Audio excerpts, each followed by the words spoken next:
You need to hear this if you're a night owl, or hate mornings. What if your alarm clock gave you no choice but to wake up at 4 a.m.? Yep, that really happened.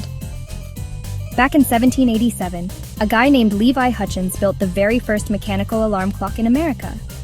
But here's the weird part. It could only ring at 4 a.m. No snooze button, no changing the time, just 4 a.m. whether you liked it or not. Why? Well, Levi needed to get up early for work, so he made it just for himself. Imagine everyone in your house having to wake up just because one person needed to be up before sunrise. So next time your alarm lets you sleep in, thank your lucky stars you weren't stuck with Levi's one and only 4 a.m. special. Talk about a rude awakening.